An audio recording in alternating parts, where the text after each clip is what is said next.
கிறிஸ்துவுக்குள் அன்பானவர்களே, இன்றைய காலை வேத தியானம் நீதிமொழிகள் 20:13. தூக்கத்தை விரும்பாதே, விரும்பினால் தரித்திரனாவாய். கண் விழித்திரு, அப்பொழுது ஆகாரத்தினால் திருப்தியாவாய். 2 வாழ்க்கை இங்கு சொல்லப்படுகிறது. ஒன்று தரித்திரம் நிறைந்த வாழ்க்கை, இன்னொன்று திருப்தி அடைந்து வாழ்கிற ஒரு வாழ்க்கை.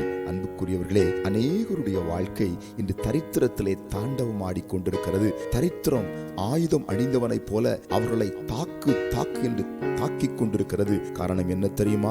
தூங்கிக் கொண்டே இருப்பார்கள். ஆவிக்குரிய வாழ்க்கையிலே தூங்குவார்கள், ஜெப வாழ்க்கையிலே தூங்குவார்கள், ஆராதனையிலே தூங்குவார்கள், பிரசங்கம் கேட்காதபடி தூங்குவார்கள், சபையிலே தூங்குவார்கள். தூக்கத்துக்கு அடிமையாய் போகிறதுனால தரித்திரம் அவர்களை அடிமைப்படுத்தி ஆளுகை செய்து அவர்கள் வாழ்க்கையை அகோரமாய் முறியடித்துக் கொண்டிருக்கிறது.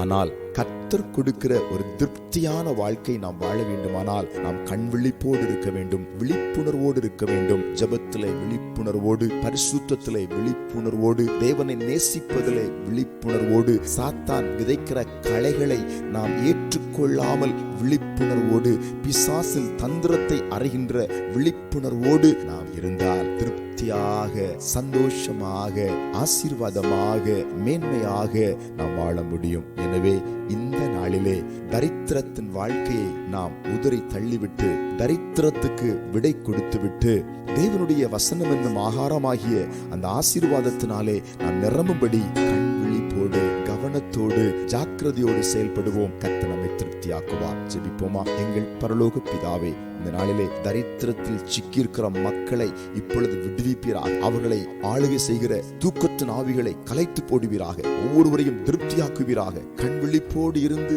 திருப்தியின் வாழ்க்கையை அவர்கள் அனுபவிக்க உதவி செய்வீராக. இயேசுவின் நாமத்தில் ஆமென்.